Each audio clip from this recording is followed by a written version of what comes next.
Bonsoir messieurs, dames, j'espère que vous allez bien. Vous savez ce que je déteste quand je regarde des reportages, c'est quand il y a le caméraman qui fait un travelling arrière. Alors le pire c'est quand le mec commence à parler comme ça pour se donner une consistance, mais c'est ce que je vais faire parce que je ne suis pas journaliste et je ne suis pas non plus expert en mode. Cela étant dit, c'est la nouvelle émission sur les vêtements dont je vous avais parlé. On découvre T-Bird, qui est ma boutique de vêtements préférée à Paris. Suivez-moi, c'est parti.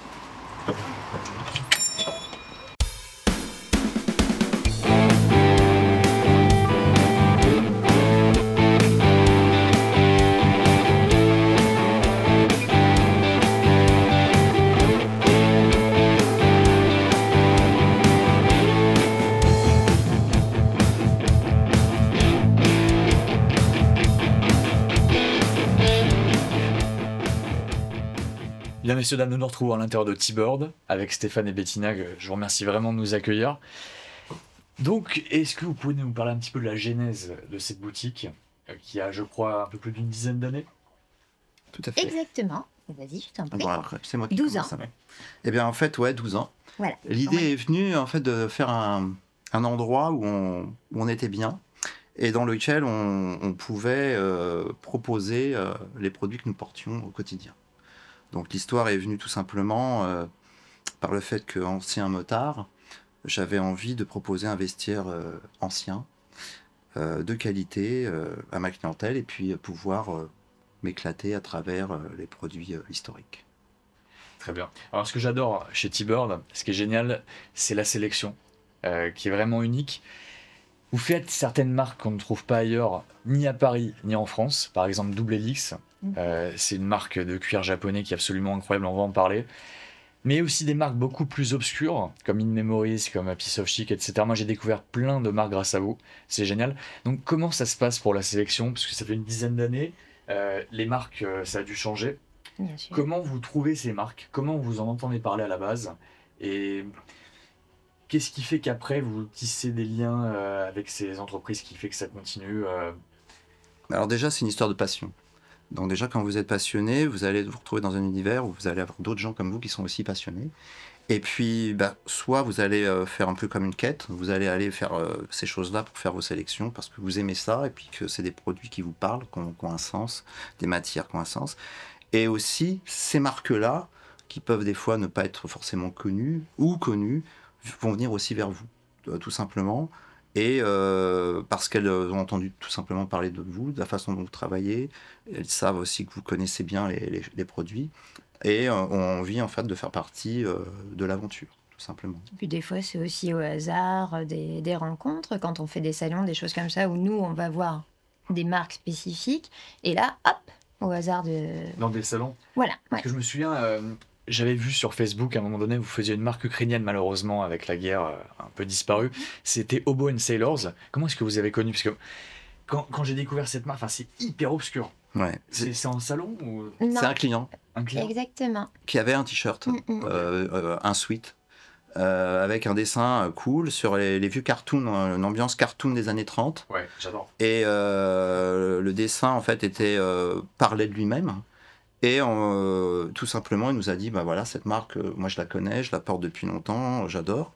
Et on les a contactés par la suite, on a travaillé avec eux pendant quelques temps. En fait, c'était vraiment cool. Ouais, c'est énorme que vous ayez des choses aussi obscures qu'on trouve pas ailleurs. Et en fait, c'est très dur parce que quand on commence à s'habiller, enfin moi quand j'étais jeune, j'allais dans les centres commerciaux comme tout le monde, et en fait on a l'impression que le monde du vêtement s'arrête aux centres commerciaux. Et c'est impossible, à moins que quelqu'un nous mette la marque devant les yeux, de connaître, de découvrir, même si maintenant il y a Vinted, Grailed, etc. Si on ne connaît pas la marque, on ne peut pas l'inventer, c'est très compliqué. Donc là, vous avez une sélection de dingue et vous avez tout un tas de choses. Il y a des magasins qui font que du textile. Vous faites aussi du cuir, vous faites des chaussures en cuir. Est-ce que vous pouvez nous parler un petit peu de ça? En fait, Pourquoi cette variété? pour nous, déjà, le Et vestiaire... pourquoi aussi ce style? Alors déjà, le vestiaire, il doit être cohérent. Et puis après, je pense que le style, tout ça, nos sélections, vient aussi de notre éducation. Parce que moi, en tout cas, j'ai été bercé plus dans un domaine mécanique, où effectivement, ce qu'on pouvait appeler à l'époque le old school. Et j'ai toujours été beaucoup plus attiré par les machines anciennes que modernes. Même si je les ai déjà utilisées, bien sûr, je vis avec mon temps et ma période. Hein. Je ne regarde pas les films de western sur un téléviseur en noir et blanc et je ne mange pas non plus vintage. J'ai aussi un téléphone portable dans ma poche. Ça vous arrive de manger une pizza Ça m'arrive, voilà, de profiter aussi de ce que m'apporte la modernité, parce que ce n'est pas non plus négligeable. Mais par contre, la sélection, on l'a fait par rapport à l'histoire aussi qui nous interpelle. On va dire que le magasin, on l'a démarré sur un concept qui démarre aux années 30 et qui peut aller jusqu'à 60, qui va brasser ces différentes décennies, parce que le style, le mode de vie, la nostalgie qui fait du bien, en fait. Ouais. Voilà, C'est-à-dire que voilà. toutes les choses Exactement. auxquelles nous, on se réfère et qui nous font du bien ou qui nous font rêver ou qui esthétiquement éveillent quelque chose chez nous, ben voilà, ça fait partie de ces périodes-là, années 20. Alors, années 20, c'est compliqué d'un point de vue vestimentaire, mais des années 20 jusqu'aux années 60, voilà, c'est des belles références, que ce soit au niveau vestimentaire ou même les objets. Un emballage était très beau à cette époque-là, tandis que maintenant, c'est vraiment du consommable dont on a envie de se débarrasser. Donc voilà, nous, ce qui nous motivait, c'était plutôt ces périodes-là qui À travers les films aussi. Qui vous ont marqué. oui. Des films? Ouais. Ah oui, il y a plein de films qui nous ont marqués. Ça peut aller des films de... Allez-y, votre top 5 Bettina et ensuite Stéphane. Bah, moi, ça va être les films de western, hein, effectivement, les films, alors surtout les films des années 50, on est sur des périodes 1880, mais c'est le mythe hollywoodien, c'est le Technicolor qui fait rêver. On sait très bien que, bon, c'est pas tout à fait vrai, mais on s'en fout parce que c'est un vrai bonheur. Donc ça nous permet de voir des sujets des fois difficiles en y prenant du plaisir, comme elle a dit, tout simplement, comme les films sur la Seconde Guerre mondiale, où effectivement c'était pas tous les jours joyeux, mais on en retient quoi? On en retient les cuirs des pilotes, on en retient les dessins sur les avions, ce qu'on appelle le nose art, les pin-up, tout ça, la musique. Donc ce qui fait que en fait, tout ce côté qui était vraiment pas évident et très difficile, où finalement on n'aurait pas forcément aimé y être, nous permet de voir les choses d'une manière beaucoup plus facile. Et effectivement, les films noirs, les films noirs, voilà, les films comme ça, des acteurs en fait, voilà, qui pour nous font partie de l'héritage.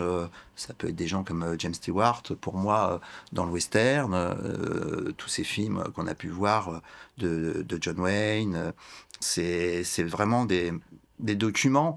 Et dans le style vestimentaire, on peut y porter effectivement une grande attention, parce qu'il n'y a pas que l'histoire, il y a aussi le décor qui est très important. Ouais. Donc ça, pour nous, voilà, c'est chouette. Et donc, vous m'avez pas donné vos films préférés exactement. Alors, c'est pas facile comme ça. Ah oui, non, là, comme ça, sortir comme ça. Alors, en film préféré, moi, j'aime bien... alors, L'homme qui n'a pas d'étoile. L'homme qui n'a pas d'étoile, ouais, avec Kirk Douglas, qui est un de mes acteurs préférés, puisque j'aimais beaucoup ce monsieur. Ça va être, par exemple, j'aime bien ce film. Toi, qu'est-ce que ça va être un film que tu aimes beaucoup? Psychose. Ouais, alors Psychose, ouais, mais non, moi mon préféré, surtout Hitchcock, ça va être, et là du coup j'ai un gros trou sur le titre. Les oiseaux, Vertigo. Les oiseaux, alors oui, ça, les oiseaux. Alors Vertigo, hallucinant. Magnifique. Vertigo, oui, puis tellement surprenant. Qui est top en fait ce film. Voilà, il y a énigmatique. Alors c'est vrai qu'une fois qu'on l'a vu, on connaît la fin et du coup ça perd son charme, mais c'est génial ce film. Ouais, tous ces films-là, avec une ambiance très particulière, il y a de l'élégance en fait. Mais même dans les westerns où on a affaire, effectivement, c'est ça qui est bien dans ces périodes-là des années 50. Excuse-moi, je te coupe. 12 hommes en colère. Définitivement, un de mes films préférés. J'adore. C'est qu'il y a un vrai attrait avec le vestiaire. C'est-à-dire qu'on est dans des périodes où encore il y a l'élégance. Ouais. Et je dis toujours, un homme à l'époque était très simple, qui n'était pas forcément charismatique, ou on peut dire pas très beau, ou pas très en forme, pouvait être quelqu'un de très bien. Tout le monde était bien ça. Par rapport à sa façon de s'habiller. Qu'est-ce que vous pensez de cette mode-là actuelle, des jeunes qui s'habillent en jogging avec des sneakers? Parce qu'on voit plus que ça. Si ça leur rend service parce que c'est pratique et ça leur permet de prendre l'avion, et de gagner du temps au moment de passer devant le portique parce que ça sonne pas, en fait, je peux comprendre. Non, parce que là, pour moi, les vêtements aussi et l'élégance, alors l'élégance, chacun trouve l'élégance qu'il veut. Voilà, ça veut pas dire être tiré à 4 épingles en permanence, mais c'est aussi se respecter soi.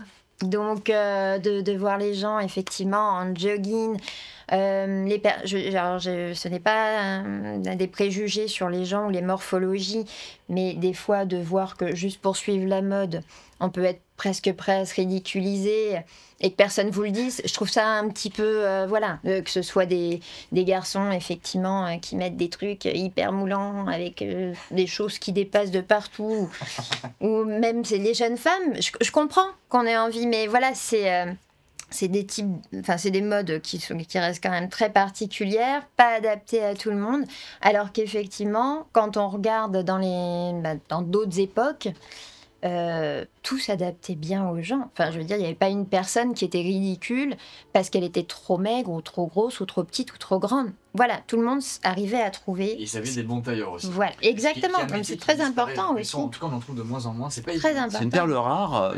Nous, on en a un. C'est un couple qui est pas très loin d'ici d'ailleurs, pour pas aller rue de Sèvres.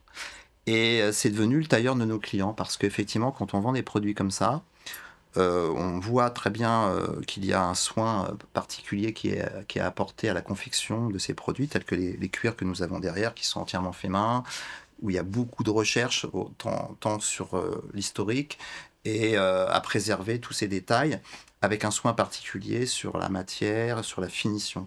Ouais. Et bien sûr, dans l'entretien classique, c'est comme quelqu'un qui va acheter une belle paire de chaussures, on est amené à faire ressemeler ses chaussures et on est aussi amené à faire peut-être prendre une couture sur un blouson qui a déjà quelques années. Donc c'est très important d'avoir ces gens-là qui sont vraiment devenus maintenant assez rares. Il faut trouver des gens qui comprennent déjà ce que vous faites, parce que ils peuvent être bons dans un domaine et pas forcément dans le vôtre. Et nous, on a trouvé des gens qui sont vraiment très compétents et honnêtes. C'est-à-dire qu'en plus, s'ils ne sont pas capables, parce qu'ils n'ont pas la machine pour, et savent que le résultat ne va pas être à la hauteur, ils ne le feront pas. Donc, on parle aussi d'honnêteté. Non mais ça, quand je vous vois habillé comme ça donne envie d'aller chez votre tailleur. et ça fait plaisir de voir des gens habillés comme ça. Puis, quand on entre dans cette boutique, je trouve qu'il y a une véritable ambiance. J'adore les couleurs, j'adore vraiment la sélection. Je vous adore vous aussi, évidemment, vous êtes très bien habillés. Je vais vous demander... Donc, il y a aussi une grosse influence militaire dans tous ces vêtements. C'est surtout des designs américains, on est d'accord? Que ce soit les jeans, les vestes type 1, type 2, type 3, les blousons en cuir, les modèles, les A2, etc. Mais pour autant, j'ai l'impression que ces dernières années, c'est surtout les Japonais qui reproduisent ces styles et qui les font mieux que les Américains eux-mêmes. Tout à fait. Alors, comment ça se fait? Eh bien, parce qu'ils ont su s'accaparer le vestiaire, en fait, et maintenant, en fait, fait partie complète, en fait, de leur fabrication. Pourquoi? Parce qu'ils ont compris, c'est un peu une revanche, vous savez, par rapport à l'histoire, à ce qui s'est passé, on va pas se mentir, hein. Tout le monde sait ce qui s'est passé avec les Japonais et les États-Unis, et vous dites que maintenant, eux-mêmes sont capables de porter des blousons américains. Donc il y a quelque chose derrière tout ça. Donc ils ont compris aussi, par rapport à leur savoir-faire et à leur éducation, qu'ils pouvaient faire sûrement mieux. Donc c'est ce qui s'est passé, et en plus, le résultat est vraiment sublime. Donc ils sont encensés par leur travail, ce qui les a, je pense, galvanisés, propulsés, et ils ont réussi d'ailleurs à s'approprier même les machines, outils, pour pouvoir faire aussi bien et même mieux que l'origine. Et même après, sur les jeans, ils partent dans des délires avec des teintes spéciales où ça prend 1 an à concocter, enfin des trucs fous. Et là, j'aimerais qu'on aille sur les blousons. Donc moi, je vous ai connu, voilà, par hasard, en tapant Double Helix sur Google, incroyable. Et je découvre que vous en vendez, donc vous êtes les seuls en France à vendre cette marque. Et donc, ce qui est génial. Pour l'instant. Hein. Tout l'intérêt de venir dans une boutique comme celle-ci, pour un Double Helix, moi j'en ai commandé un chez vous parce que chez eux, je fais du 42. Mais j'ai un problème, c'est que les manches, elles s'arrêtent là.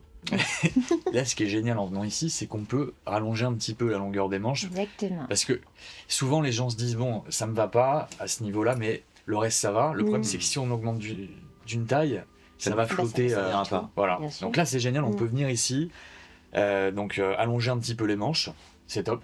Est-ce que vous pouvez nous montrer un petit peu du Double Helix Eh bien oui, alors on va montrer par exemple... Si vous avez un peu de shot, vous avez un petit peu aussi d'Eastman. Alors par exemple celui-ci, qui est très sympa. Alors pourquoi on l'a sélectionné? Déjà c'est un blouson qui est simple en termes de coupe, assez édulcoré, puisqu'on va avoir une clientèle qui veut aussi des choses fonctionnelles. looké, pas forcément trop, qui va correspondre à un usage au quotidien, aussi bien pour faire de la moto que pour aller au bureau, que pour sortir. La clientèle française veut ce genre de choses, de l'élégance, quelques détails, mais pas forcément le total look. On a bien sûr le total look pour des gens qui assument complètement, mais on a surtout des choses assez classiques. Après, ce qui est intéressant chez Double Helix, c'est qu'on peut se permettre des délires. Comme l'a dit précédemment monsieur, on peut faire des choses un peu plus longues au niveau des manches suivant les cas, suivant les personnes, un peu plus longues ou un peu plus courtes. Et après, on peut aussi faire des couleurs. Vous ne verrez pas dans notre vestiaire sélectionner ces couleurs-là telles que le bleu indigo parce que c'est particulier, mais on peut s'amuser pour des clients qui ont envie un petit peu de se lâcher et qui sont prêts à assumer des couleurs assez sympas, eh bien faire par exemple une veste en jean qui sera complètement en cuir, trempée dans un bleu indigo, qui va donner l'apparence d'une veste en jean, mais qui sera finalement en cuir. J'ai vu ça, c'est génial leur modèle, parce qu'en fait ils ont un petit corps qui est blanc en dessous, et quand ça patine, en fait ça relève un petit peu de blanc, alors qu'à l'inverse là, c'est plutôt, ça va tirer sur le marron en patinant. Exactement ça. C'est génial. Tout résumé. Ouais. Alors bien sûr, cuir de cheval, avec eux on ne travaille qu'avec cette matière-là. Pourquoi ? Parce que c'est une matière très noble. Et on s'est rendu compte qu'avec le temps, c'était très résistant, ça se patinait très bien, c'était très très beau. Non seulement aussi en termes d'usure, si par exemple vous avez un blouson en cuir de cheval, ça résiste très bien à l'abrasion. Alors on ne souhaite pas à nos clients de se vautrer en moto, hein, J'adore la doublure. mais ça peut effectivement avoir des conséquences. Très belle finition, on est sur des coutures vraiment minutieuses. C'est vraiment du beau travail. Alors en plus, chaque blouson est fini manuellement. On va avoir une patine, on va avoir des peaux qui vont être imprégnées à la main. Il n'y a pas de chimique, c'est pas des sprays, c'est des pâtes qui vont donner cette apparence en fait au niveau du blouson. Là, vous avez une finition Ticor qui va être un peu grasse, un peu mat. Et là, par exemple, vous avez une finition waxée, huilée, qui va donner un toucher beaucoup plus doux, assez souple. Donc en fonction un petit peu de ce que les gens vont vouloir avoir, eh bien on va avoir un rendu qui va être complètement différent, alors qu'on est aussi sur du cuir de cheval. Voilà. Mais vraiment, ils ont, je trouve, sur leur cuir de cheval noir, vraiment un très très beau rendu, souvent brillant, éclatant. C'est magnifique. En termes de qualité, parce que pour ceux qui connaissent pas bien, il y a Real McCoys qui avant, je crois que vous en aviez avant dans la boutique. Alors, on en a eu en pièces vintage, on en a eu un peu, on sait ce que c'est, c'est très beau. Alors après, il y a aussi le palmarès par rapport à la notoriété. On a une marque, bien sûr, qui est faite au Japon, avec tout ce savoir-faire, mais qui est une des plus anciennes marques en termes de produits, de reproduction haut de gamme.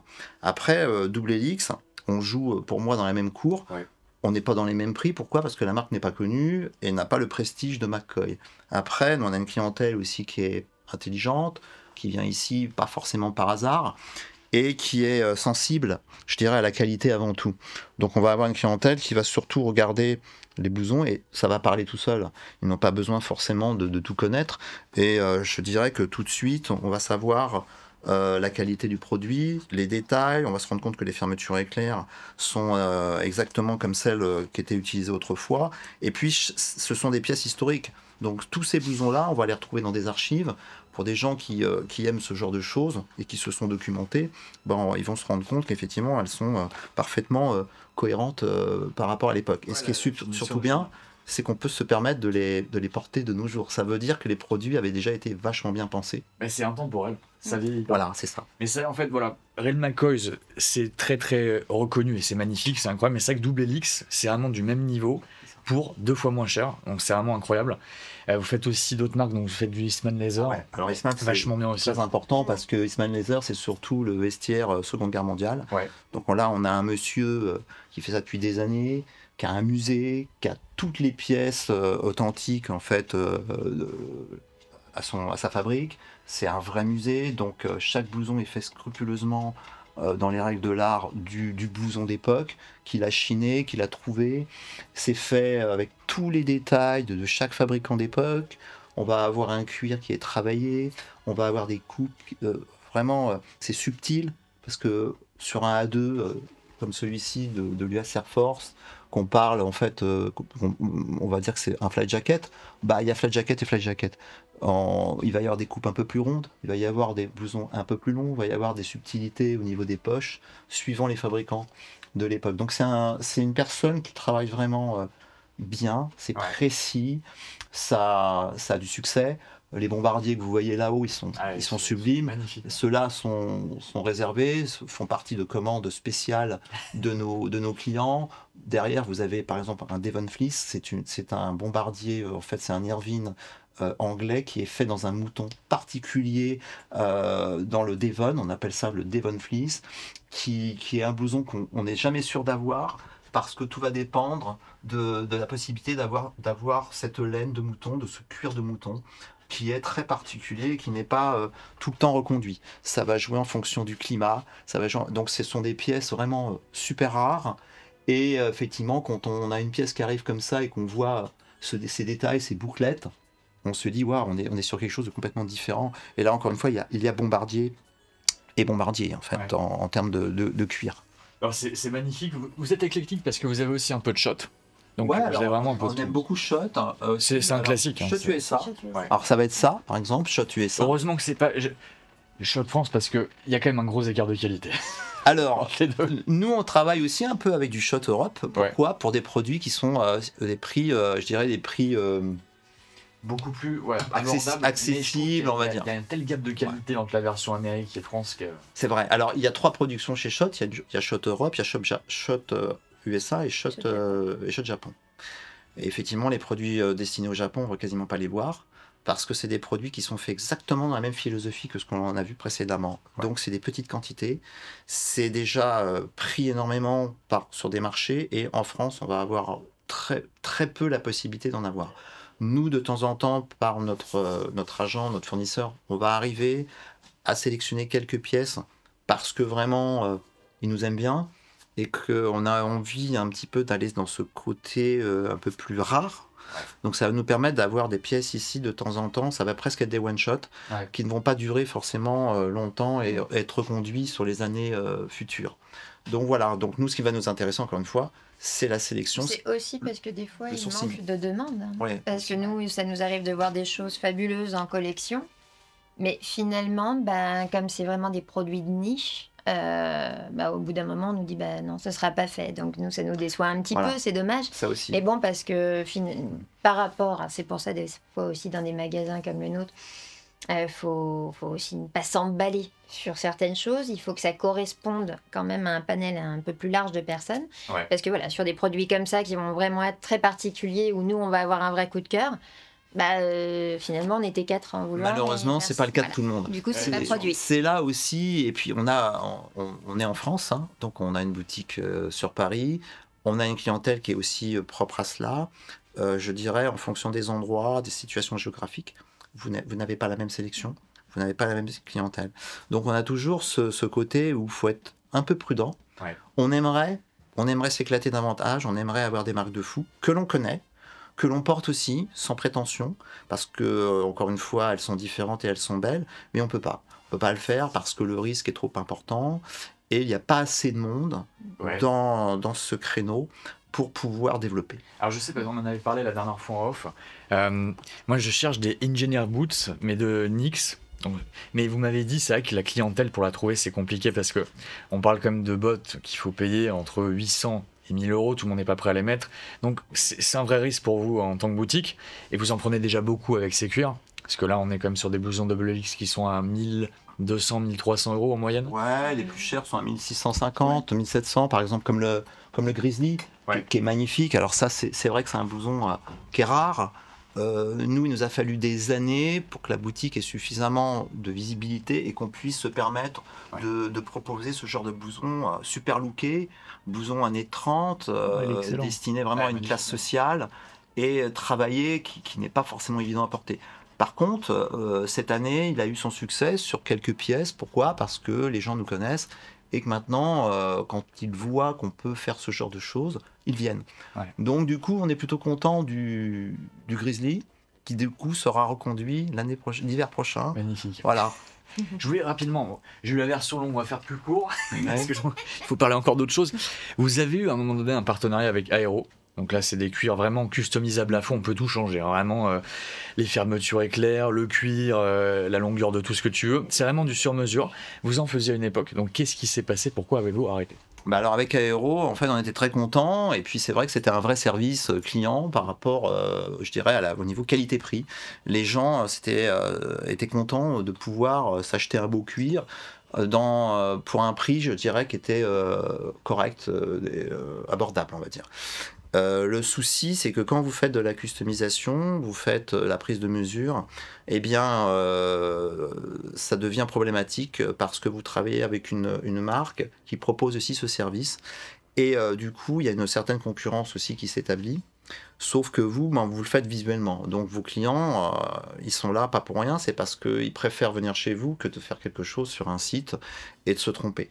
Le seul problème, c'est que quand vous avez des soucis parce que les mesures ne sont pas tout à fait respectées ou que les fermetures éclairs des blousons commencent à être un peu fragiles, eh bien c'est vous qui allez assumer ça.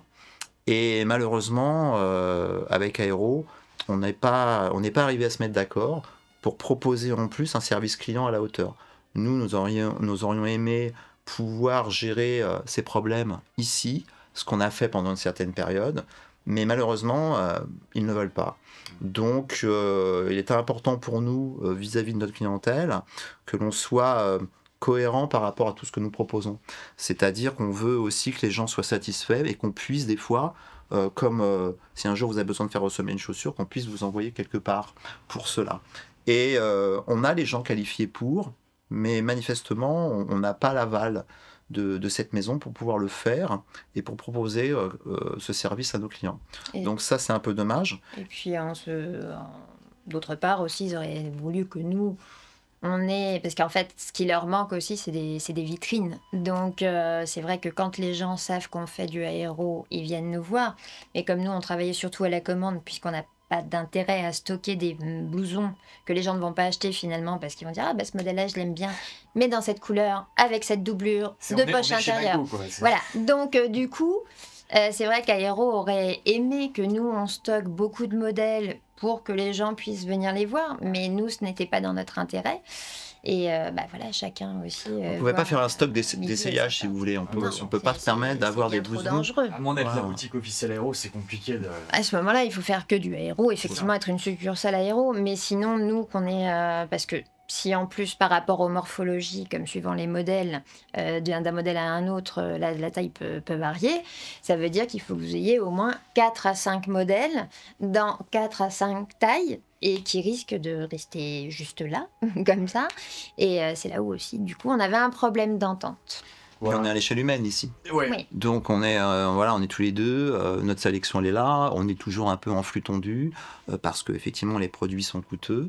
On a toujours ce risque de ne pas vraiment savoir si notre sélection va convenir pour la saison. Donc on est quand même, faut pas se mentir, on est quand même prudent. Donc faire de la grande quantité, c'est peut-être aussi au détriment de notre clientèle. Je pense que si les gens aiment cette boutique, c'est parce qu'on prend du temps. On donne du temps au temps parce qu'on peut se le permettre. Et le but, c'est de pouvoir encore travailler comme ça. C'est aussi la raison pour laquelle on n'a pas vraiment de site internet, parce qu'on pense aussi que notre clientèle fait l'effort de venir, parce que ces produits-là méritent d'être vus, méritent d'être touchés, d'être essayés. Ce qui n'est pas le cas en fait sur un site internet. Et puis il y a cette gestion aussi où on va prendre du temps, vous êtes là pour ça, pour acheter un modèle, on va pas non plus se mettre sur internet pour essayer de développer davantage au détriment de notre clientèle parce qu'on n'aura plus peut-être le temps pour cela en fait. Bien sûr. Alors, bon, je vais pas pouvoir montrer tous les produits, mais vous avez aussi une sélection de bottes qui est vraiment cool. Ouais. Donc là, on a une marque qui est pas très connue. J'aimerais qu'on commence par celle-là parce que j'adore. J'ai connu grâce à vous. C'est Sandman. Ouais. C'est génial. Alors Sandman, c'est bien parce que ça reprend en fait des chaussures, des codes de chaussures que nous connaissons, anciennes, Donkey Shoes, en fait, qui étaient des chaussures aussi de travail, donc, toujours, de garde forestier bien souvent. Ce qui était intéressant dans cette marque-là, c'était aussi de proposer ce style à un prix, je dirais, raisonnable. Ouais. Pour une chaussure de cette qualité qui est entièrement fait main. Donc on est sur une marque allemande. avec un produit qui est fabriqué en Espagne, donc avec effectivement une qualité de production qui est vraiment très belle. Ce qui n'est pas évident dans ce domaine-là, encore une fois, c'est que la marque n'est pas forcément très connue. Donc il faut laisser du temps, beaucoup de temps. Il y a beaucoup d'explications. Il faut que les gens soient en confiance, en fait. Ce qui n'est pas le cas avec Red Wing, parce que Red Wing, c'est tellement populaire, c'est plus vieux, aussi en termes historiques. Donc du coup, c'est devenu maintenant quelque chose qui fait partie du vestiaire urbain, moto, c'est facile. Et puis l'avantage, c'est que les produits sont vraiment très très... c'est un peu plus modernisé, ça, par exemple. Alors ça, c'est une chaussure en fait qui est sortie. Alors historiquement, on est sur un modèle à la base qui est celui-ci qu'on appelle la Mocto, qui est le modèle original qui était plus haut, qui était la 877. Et des années après, en fait quelques années, dans les années 50, on a la 875, donc qui est celle-ci. Alors qui est plus facile parce qu'effectivement elle est moins haute. Le matin ou quand on a envie effectivement de mettre sa chaussure un peu rapidement, c'est beaucoup plus évident. Et la Oxford qui est vraiment le dérivé, qui est un peu plus, qui est arrivé de manière un peu plus tardivement dans cette période. Et on a donc exactement le même profil. Et on a cette chaussure basse qui est plus facile pour l'été. Qui alimente aussi, qui est vraiment jolie. Hein. Ouais, qui est très bien. Et cette année, ça fait partie des nouveautés. Pourquoi ? Parce qu'ils l'ont revu. Ils ont fait certaines améliorations, quelques coutures différentes. Le profil est un peu différent par rapport à ce modèle qui a existé auparavant. Donc là, on a quelque chose de vraiment très, très chouette. Voilà. Enfin, moi, je vous dis plutôt les Sandman magnifiques, il n'y en a pas beaucoup. Oui, les Sandman, il n'y en a pas beaucoup. La qualité incroyable. Ça, c'est une série limitée qui a été faite avec un tissu de l'armée suisse. Donc, c'est une série limitée qui n'y aura pas forcément tout le temps et que nous avons là, ici, en ce moment. Magnifique. Il y a un truc qui est très dur à trouver dans beaucoup de boutiques, c'est un truc tout bête, hein, mais c'est les ceintures Garrison Belt. C'est cette espèce de boucle comme ça, toute bête, impossible à trouver. Donc moi, c'est ça qui m'a fait péter un plomb il y a un an, et j'ai tout fait. J'ai cherché partout, j'avais pas le nom, j'en trouvais pas. J'ai fait tous les magasins dans tous les centres commerciaux, personne ne savait de quoi je parlais. Ouais. Et là, j'arrive chez vous et j'en vois partout en fait. Alors, vous avez plein de ceintures avec des boucles, surtout à l'entrée. Ouais. Ah ouais. Alors, ce qui est sympa à l'entrée. C'est qu'on travaille avec. C'est t'y aventurer, vas-y Benoît. On travaille avec un fournisseur français. Du coup, alors en fait, l'histoire de cette ceinture, elle est sympa. Ce monsieur qui est derrière cette marque qui s'appelle. C'est pas un ancien gendarme ? Non, c'est un photographe. Ok. Et ça s'appelle Brainshot. Monsieur s'appelle Bernard Testemal et qui est donc. Voilà, qui fait de très belles photos et qui en ce moment va éditer. Un livre sur le sujet avec effectivement une ambiance voiture, moto, garage, très belle photo et qui aime les belles choses, qui connaît très bien le cuir et tout ça et qui un jour, en ayant récupéré des moules anciens qui étaient en fait les moules de cette boucle, a décidé de faire une ceinture adaptée. Donc on est sur une très belle sélection de cuir, de coupons. On a une ceinture en laiton massif qui a le mérite en fait de vivre, hein, qui va se patiner, qui va briller, qui va être mat. C'est intéressant d'avoir des gens dont le métier n'est pas forcément celui-ci et qui ont cette envie, cette curiosité de faire autre chose, mais surtout de le faire bien. Voilà. Ah, mais c'est magnifique. En fait, ces boucles peuvent paraître vraiment toutes bêtes, mais c'est très dur à trouver en fait. C'est pas évident et c'est vrai que c'est une ceinture qui fonctionne très bien. Ouais. Après, on a la ceinture là-bas. Si tu veux, chérie, bah tiens, tu peux. Attendez, parce qu'on passe par là. Ouais. Stéphane, est-ce que vous pouvez nous redire l'anecdote sur Red Dead Redemption 2 ? Parce que ça, c'est un truc de fou quand même. Mais alors. Vu qu'on est sur une chaîne de jeux vidéo, Benoît, approche-toi. On vient à ma place. Red Dead Redemption. Alors ça, c'est la petite histoire sympa. C'est qu'en fait, ce jeu, bon, ça a marqué un peu tout le monde. Il y a un jeu fabuleux, hein, pour pas faire de pub, mais ils ont pas besoin de moi. Hein. Puis bon, amateur de western, je crois que là, on pouvait pas faire mieux ou pire. Hein. Mais on s'est éclaté grave. Et puis, comme ça, en cherchant, on s'est rendu compte qu'à un moment, il y avait un vestiaire qu'on pouvait avoir, qui correspondait à celui du héros principal. Et lorsqu'on était en voyage aux États-Unis, à New York, on a eu l'occasion d'aller dans les bureaux. Alors, rockstar, pardon, plus ou moins. Et on les a rencontrés et ici on a pu avoir quelques vêtements par rapport au personnage principal du jeu. Donc on a eu des sacs, on a eu des chemises, on a eu quelques vestes. Et c'était assez délire, voilà, encore une fois, c'était pas vraiment prévu. Et vous avez le petit guide du jeu qui est... Ouais, alors ça fait partie d'une série limitée. Alors c'était sympa parce que effectivement, on voit Arthur Morgan qui rentre dans des magasins et puis qui feuillette pour s'acheter en fait différentes choses, aussi bien des armes, des munitions. C'est un vrai catalogue, ils ont fait toutes les pages. Hein, ouais, ils ont fait toutes les pages exactement, scrupuleusement. Et ça fait partie de la série limitée qu'il y avait quand ils ont sorti le jeu, qui était dans un coffre où il y avait plein de goodies. Et puis, vous avez le bouquin vraiment qu'on trouve dans les stores. Pourquoi j'ai pas connu cette boutique avant? J'aurais tout acheté. Hein. La veste d'Arthur Morgan, la chemise, tout. J'aurais tout pris. Le sac bandoulière, là, magnifique. Alors, on était parti sur les ceintures qui étaient ici. Oui. En fait, que vous avez ici aussi. Donc ça, c'est une marque qui s'appelle Artisan Parson. Donc c'est pareil, c'est en laiton et cuir. Et donc ça, c'est ce qu'on appelle comme boucle, ça s'appelle une quick release. Et c'était la boucle, enfin la ceinture et la boucle des pompiers anglais. Je vais tenter de vous montrer ça. Excellent. Hop, voilà. Hop. Voilà, comme ceci. Et donc effectivement, détache rapide. Et ça leur permettait, soit de détacher très rapidement le matériel qu'ils avaient autour d'eux, soit de faire un garrot très, très rapidement aussi. Donc ça, c'était fin 19e en fait. Magnifique. Et du coup, ils ont gardé... Très belle ceinture. Ah oui, très très belle. Ouais. Je ne connaissais pas ça, ce système.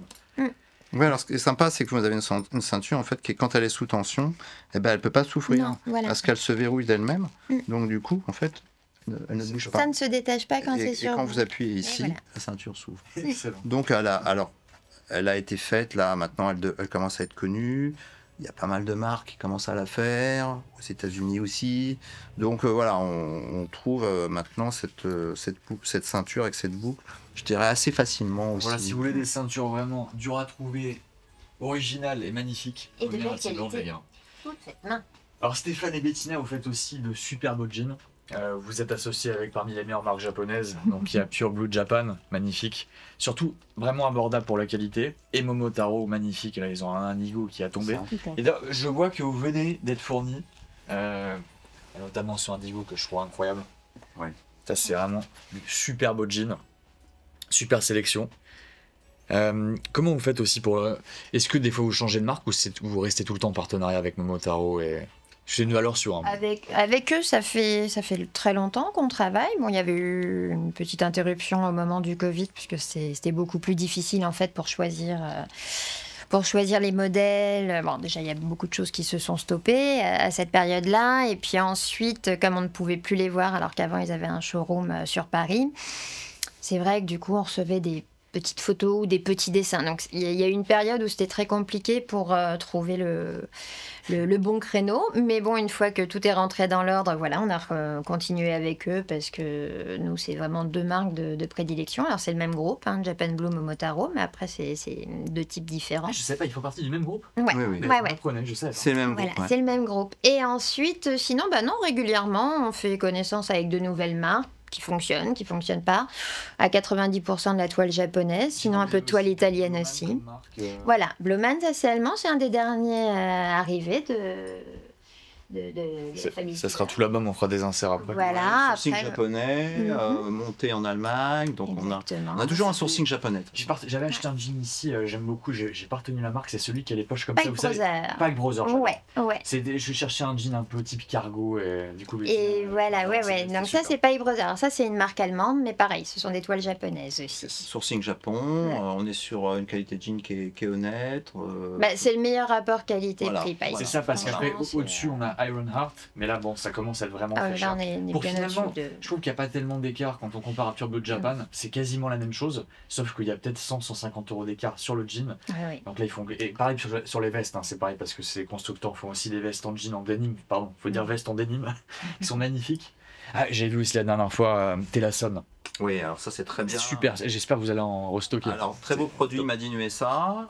Aussi avec des sourcings, il y a aussi du sourcing Japon, mais en fait ce qui compte c'est que le produit en fait est assemblé aux États-Unis, donc Made in USA. Ouais. Alors tout va dépendre du moment aussi avec eux. En ce moment, on n'a pas trop sélectionné parce que on était un peu sur quelque chose qu'on avait déjà vu. Ouais. On aime bien aussi des fois apporter un peu de fraîcheur à nos clients, parce que du jean, hein, maintenant, il y en a à pléthore en fait.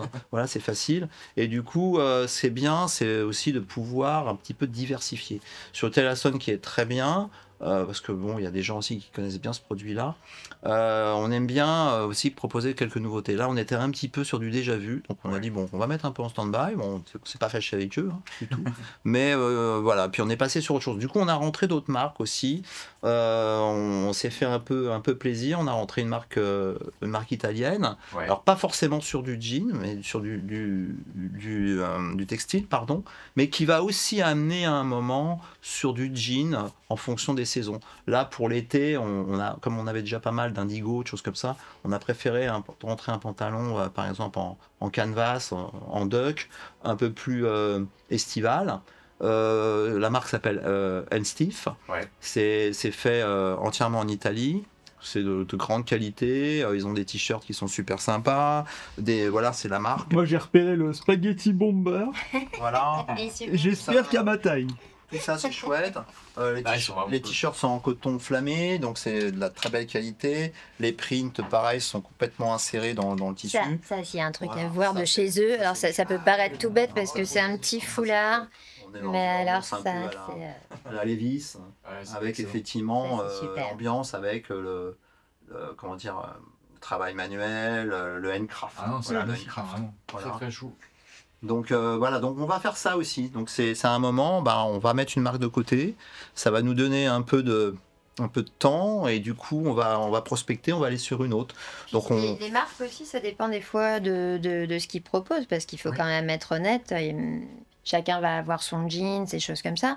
Mais nous, encore une fois, comme on disait avec les cuirs tout à l'heure, faut que ça se vende. Oui, donc des fois, il y a des marques comme ça qui sont assez intimistes au départ, puisque personne ne connaît. Et vous pouvez pas... Il y a certains produits que vous ne pouvez pas rentrer sans avoir fait connaître la marque, parce que pour les gens, suivant un certain prix, même si c'est de qualité, mais qui ne connaissent pas, et c'est là aussi où nous, on a tout un travail en amont à faire. C'est des fois faire rentrer des petites choses, voilà, et déjà prendre la température. Parce que si vous faites rentrer une marque comme ça, que nous, on considère très belle, mais que les gens ne connaissent pas, avec un prix qui va leur paraître peut-être prohibitif, alors qu'ils le mettraient dans une autre marque qu'ils connaissent bien. Voilà, faut savoir un petit peu prendre la température. Non, donc, bien sûr, c'est pas évident toutes ces questions. D'ailleurs, je voulais finir là-dessus, mais j'allais dire quand même que vous avez aussi une belle sélection là, pour l'été de t-shirts, de chemises qui sont vraiment cool là que j'ai repéré. Sinon, je vais repasser encore. Mais je voulais finir là-dessus pour sensibiliser un peu tout le monde, parce que là, encore une fois, on a une chaîne de jeux vidéo au cinéma. Mais c'est vrai que c'est la question du prix, surtout dans cette époque. Donc, en plus, c'était très compliqué pour vous. Il y a eu la période du Covid. Ensuite, avec toute la période d'inflation, etc., c'est l'enfer pour tout le monde. Paris est de plus en plus cher, c'est l'enfer pour se garer, très compliqué, donc faut venir jusqu'ici. Donc là, on n'est pas loin de Montparnasse. Super quartier pour le coup, vraiment cool, tranquille. Mais voilà, ces produits ont un prix. On est sur des blousons parfois comme les Double X qui valent 1300, 1400 euros. On peut être sur des Sandman qui sont à 400 euros, des jeans qui vont être à 150 euros. Donc tout ça a un prix, mais ce sont des choses en fait qu'on va garder. C'est des pièces qu'on va garder à vie. Très très... Bon, pour des jeans, c'est... En plus, tu as toute la période d'usure qui est super sympa. Tu vois ton jean un petit peu se fader, c'est super cool. Le blouson, ça va se patiner. Les bottes vont se faire... Enfin, tout ça, ça a un coût. C'est super bien fabriqué. Quel est votre point de vue là-dessus? Est-ce qu'il y a parfois des clients qui comprennent pas du tout? Ils se disent, je rentre, ça a l'air sympa. Ah, le t-shirt, il est pas à 10 euros, je comprends pas. Ah, le blouson, c'est 1000 euros, pardon, je pensais que c'était à 100 euros. Comment on fait? Alors ça arrive. C'est assez rare parce qu'en fait, on a quand même une clientèle qui va déjà nous trouver par un relais en fait de marque. C'est-à-dire qu'ils vont tout simplement demandent souvent comment vous êtes venu jusqu'à nous. Donc il y a beaucoup de com par effectivement Instagram, les réseaux sociaux, mais il y a aussi une com qui est faite par les marques. C'est-à-dire à partir du moment où vous travaillez avec une marque, il y a un relais et les gens vont, quand ils veulent chercher un produit, par exemple sur du Momotaro, qui est-ce qu'ils distribuent. Donc ils vont arriver jusqu'à chez nous. Donc ça, ces gens-là par contre connaissent déjà, voilà, savent les prix et donc c'est différent. Après, il peut aussi y avoir ces gens-là qui recherchent ces marques-là, mais ne sont pas du tout au courant de la valeur du produit. Juste, ils ont vu l'esthétisme. Voilà. Et là, ils viennent, et là, ils découvrent des trucs où, effectivement, c'est pas du tout dans ce qu'ils peuvent concevoir pour l'achat d'un jean, par exemple, de ce qu'ils peuvent mettre pour ça. C'est pas forcément non plus une question de moyens, c'est une question de dire, moi, pour un jean, je décide de pas mettre autant. Ouais. Ou alors, pour un blouson en cuir, j'estime que c'est tel prix, voilà. Donc, c'est aussi parce que il y a une méconnaissance par rapport à la valeur des choses. En France, je dirais peut-être que ça vient aussi du fait qu'on n'a pas toujours valorisé notre savoir-faire. Donc on a toujours ce côté un petit peu, on a la perception qu'en France, les choses devraient être moins chères qu'ailleurs, parce qu'on y habite. Ben non, parce qu'en fait, en France, on est capable de faire beaucoup de choses, on est capable de faire des très belles choses, qui sont même au-dessus des autres, mais on ne sait pas les valoriser. Donc on est capable d'acheter ailleurs, d'acheter des marques étrangères, parce qu'on les a toujours entendues depuis qu'on est gosse. On sait par exemple que BMW c'est bien, on sait que les outils Bosch sont top, mais par contre on ne sait pas trop en fait le reste, la production française qu'elle est, puisque effectivement on n'en parle pas trop. Et puis on vous parle de Made in France, Made in France, Made in France, ça fait bien, c'est juste ouais ça fait bien, c'est bien d'être dit, surtout dans une période où il faut dire les choses qui vont dans le sens des autres. Et ben en fait le Made in France, il faut savoir que c'est très dur à faire. Le Made in France, c'est aussi quelque chose, quand on a un produit 100% français, ça veut dire que le fil il est français, ça veut dire que les boutons sont français, c'est pas que le tissu qu'on voit, c'est tout l'intérieur aussi. Donc Made in France 100%, c'est très difficile déjà. Donc faut pas mentir non plus, faut parler de choses cohérentes, et tout ça, faut aussi le valoriser quand on a un beau produit français par le sourcing. Le sourcing est beau, on a des gens qui travaillent là-dessus, qui sont au début d'une chaîne, et nous on est à la fin. Et tout ça, c'est un partenariat qu'on a ensemble. Et tout ça, ça doit valoriser les choses et ça rend aussi les matières très nobles. Et en fin de compte, ça a un coût. Bah ouais, c'est pas que c'est cher, c'est que ça a un coût. Et il y a aussi des gens qui travaillent en France et qui ont un salaire et on doit aussi les payer en fonction du travail qu'ils font. Vous avez un beau produit, je vois pas pourquoi on devrait les payer moins cher que dans les autres pays où on va trouver sans problème, on va mettre le prix sans problème. Donc voilà. Donc nous, notre philosophie générale, pas que sur les produits français, c'est de faire des produits de qualité parce qu'on a été éduqué comme ça. On n'est pas prétentieux, on n'est pas richissime non plus, mais on a une petite philosophie qui est un petit peu vulgaire, c'est qu'on n'a pas les moyens d'acheter de la merde. Et on s'est rendu compte que la merde, on n'en fait rien.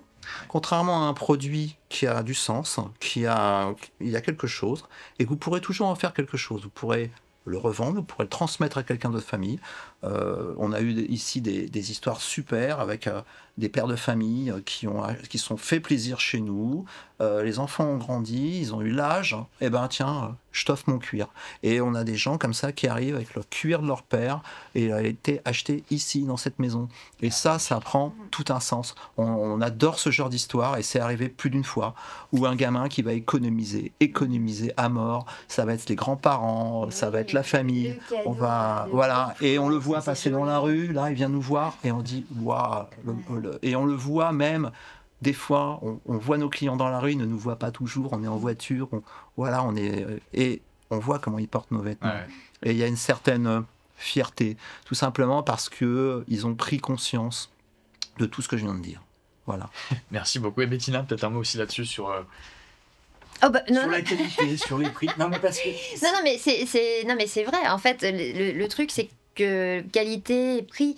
C'est hyper cohérent et nous, on comprend. Alors, moi, c'est plus des gens, des fois, qui tombent sur la boutique par hasard.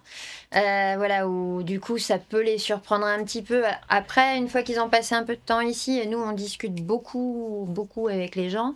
Du coup, ils comprennent très bien. Et il y en a, effectivement, qui vont économiser, qui vont revenir. Sur le moment, ils ne peuvent pas. On essaye d'avoir un panel de prix.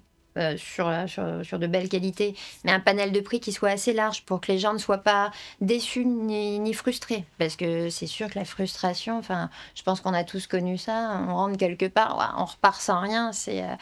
Donc non, on essaye vraiment de faire attention à ça. Bien, mais vous avez même... oui. Macoy, je trouvais ça trop cher pour ce que c'est maintenant. Non mais bien sûr.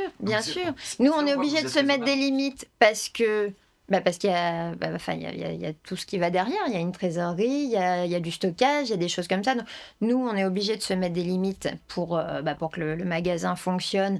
Et voilà, et des fois, c'est ce qu'on dit, on préfère, des fois, peut-être qu'on perd 2-3 ventes, mais voilà, on ne se retrouve pas avec des stocks dormants parce que c'est ce qui handicape complètement un magasin, puis même...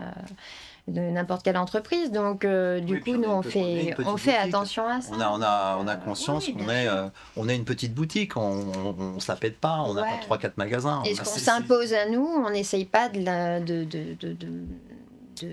faire différemment pour les autres. Nous, à ce moment-là, on comprend que les gens, voilà, effectivement, vous citiez certaines marques tout à l'heure, oui, un jean, à ce moment-là, ça va être 450 €. Nous, on sait qu'on ne va pas le vendre. Et il y a des gens qui vont dire waouh, pour qui ils se prennent. Voilà. Donc, il y en a un peu. Il y en a un peu. Là, on est maintenant, en ce moment, sur des jeans de qualité, on est dans les 300. Bon, les gens commencent à l'accepter parce que de toute façon, ils n'ont pas le choix parce qu'ils sont partout à 300. Donc, si vous voulez un jean maintenant différent, full Jap, avec du détail, comme on pourrait en parler pendant des heures, encore une fois, parce que c'est fait au Kayama, c'est dans l'Indigo. Il faut regarder les gens comme ils travaillent. C'est vrai que c'est intéressant d'aller sur des chaînes comme ça, sur YouTube, de voir un peu les gens.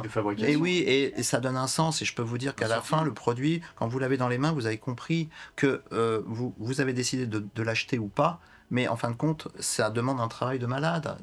Il n'est pas fait comme ça.